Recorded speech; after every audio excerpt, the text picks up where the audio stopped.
नमस्कार। आजको यो सेसनमा हामी एउटा यस्तो गजबको विषयमा कुरा गर्दैछौँ जुन सुन्दा जादु जस्तै लाग्छ।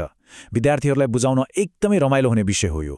सोचौँ त, यति ठूला एचडी मुभीहरू वा गेमहरू कसरी आँखा झिम्काउन नपाउँदै इन्टरनेट मार्फत एउटा ठाउँबाट अर्को ठाउँमा पुग्छन्। अक्सर क्लासरुममा विद्यार्थीहरूले सोध्ने गर्छन् नि, इन्टरनेटबाट त्यति ठूलो फाइल पठाउँदा पुरै सिस्टम जाम किन हुँदैन त? यो साँच्चै नै एकदमै भ्यालिड प्रश्न हो। हेर्दा अचम्म लाग्छ नि, तर यसको पछाडिको विज्ञान छनै रोचक छ। यसको मुख्य रहस्य एउटै छ, र त्यो हो चिजहरूलाई साना साना टुक्राहरूमा बाँड्नु। हो, कम्प्युटरले कहिल्यै पनि कुनै ठूलो फाइललाई सिँगै एउटै ढिक्का बनाएर पठाउँदैन। त्यसो गर्यो भने त पुरै बाटो नै ब्लक हुन्छ नि। त्यसको सट्टा यसले त्यो विशाल फाइललाई लाखौं करोडौं साना साना टुक्राहरूमा टुक्राउँछ।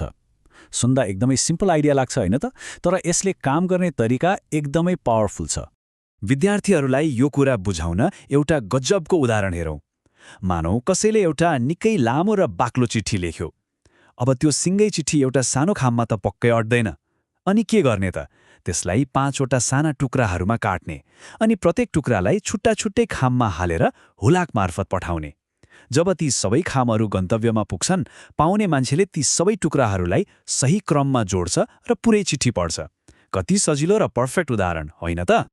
र सबैभन्दा इन्ट्रेस्टिङ कुरा के छ भने नि, हाम्रो डिजिटल दुनियाँमा पनि ठ्याक्कै यही कुरा लागू हुन्छ। इन्टरनेटले भिडियोहरू, ठूला फाइलहरू र हामीले दिनौँ चलाउने वेब पेजहरू पठाउने तरिका पनि ठ्याक्कै यही नै हो। यो टुक्राउने र पठाउने सिम्पल आइडिया नै आजको सम्पूर्ण इन्टरनेट ट्राफिकको ब्याकबोन हो। अब अलिकति प्राविधिक कुरातिर लागौँ। एउटा एकदमै महत्त्वपूर्ण शब्द छ, प्याकेट। यो शब्द विद्यार्थीहरूलाई बुझाउन एकदमै जरुरी छ। अघिको चिठीको उदाहरणसँग दाज्ने हो भने यो प्याकेट भनेको त्यही चिठीको सानो टुक्रा हो जसलाई एउटा डिजिटल खामभित्र सुरक्षित राखेर पठाइन्छ। इन्टरनेटमा पठाइने हरेक कुरा यिनै साना साना प्याकेटहरूमा परिणत हुन्छन्। ल, अब यो कुरालाई एउटा वास्तविक चित्रबाटै बुझौँ। स्रोत सामग्रीमा दिएको यो नेटवर्कको डायग्राम हेरौँ त। अघिको त्यो चिठीको सिम्पल उदाहरण साँच्चीकै कम्प्युटर नेटवर्कभित्र कस्तो देखिन्छ भन्ने कुरा यसले छर्लङ्ग पार्छ। यहाँ थुप्रै कम्प्युटरहरू छन्, लाइनहरू जोडिएका छन् र बीचमा एउटा ठूलो बादल जस्तो आकृति पनि छ। अब यसलाई स्टेप बाई स्टेप बुझ्दै जाउँ है। सबैभन्दा पहिले यो चित्रको तलपट्टिको भागमा ध्यान दिउँ। हेर्नुस् त, अघिको हाम्रो चिठीको उदाहरणलाई यहाँ डिजिटल वास्तविकतासँग कति मजाले जोडिएको छ। तल एउटा बाकस छ जसलाई प्याकेट भनिएको छ। यसभित्र दुईवटा मुख्य कुराहरू छन्। एकातिर नेटवर्क एड्रेस छ जुन हाम्रो उदाहरणको डिजिटल खाम हो, अनि अर्कोतिर डेटा छ जुन चाहिँ त्यो चिठीको सानो टुक्रा हो। कुरा एकदमै क्लियर छ। अब चित्रको देब्रेतिर लागौँ। यो भनेको हाम्रो यात्राको सुरुवाती पोइन्ट हो। यसलाई ल्यान अर्थात् लोकल एरिया नेटवर्क भनिन्छ। सोचौँ त, यो हाम्रो आफ्नै घर वा स्कुलको कम्प्युटर ल्याब हो जहाँ कम्प्युटर र फोनहरू एकै ठाउँमा जोडिएर बसेका छन्। हाम्रा ती डिजिटल प्याकेटहरूको यात्रा ठ्याक्कै यहीँबाट सुरु हुन्छ। यो सुरुवाती बिन्दुमा मुख्यतया 3वटा कुराहरूले काम गरिरहेका हुन्छन्। पहिलो त डिभाइस आफै भयो, जस्तै कम्प्युटर। जब कम्प्युटरले डेटा पठाउँछ, त्यो फ्याट्टै एउटा स्विचमा पुग्छ, अनि स्विचले त्यो डेटालाई अगाडि बढाएर राउटरसम्म पुर्याउँछ। यी उपकरणहरूले एउटा टिम जसरी काम गर्छन् ताकि डेटा सही बाटोतिर जान सकोस्। त्यसपछि त्यहाँ एउटा तीर देखाइएको छ जसलाई एक्सेस सर्किट भनिएको छ। यो भनेको एउटा पुल जस्तै हो, जसरी हाम्रो घरको सानो बाटो गएर ठूलो हाइवेमा जोडिन्छ नि। हो, ठ्याक्कै त्यस्तै। यो एक्सेस सर्किटले हाम्रो घर वा स्कुलको सानो नेटवर्कलाई बाहिरको त्यो विशाल इन्टरनेटको सुपर हाइवेसँग जोड्ने काम गर्छ।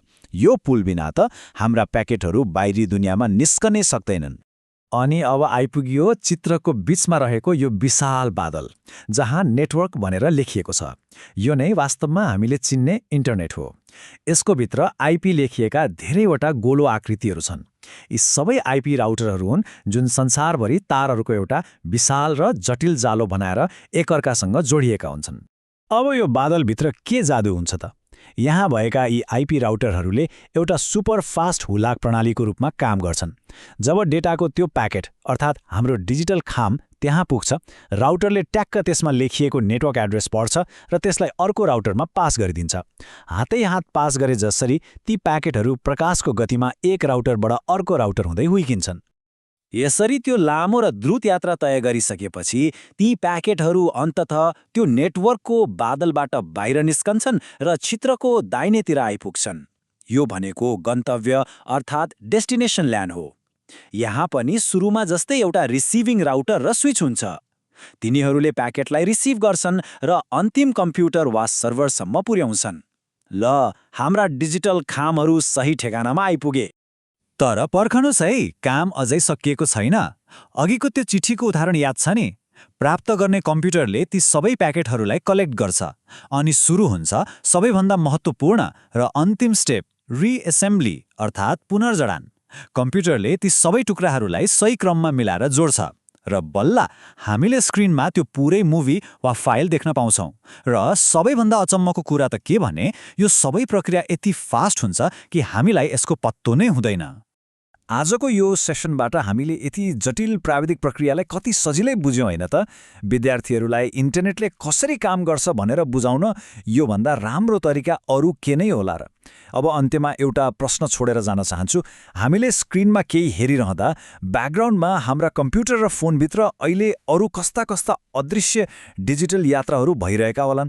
प्रविधिको यो जादु साँच्चै नै दिमाग हलाइदिने खालको छ। यो कुरा विद्यार्थीहरूसँग पक्कै सेयर गर्नुहोला। आजलाई यति नै।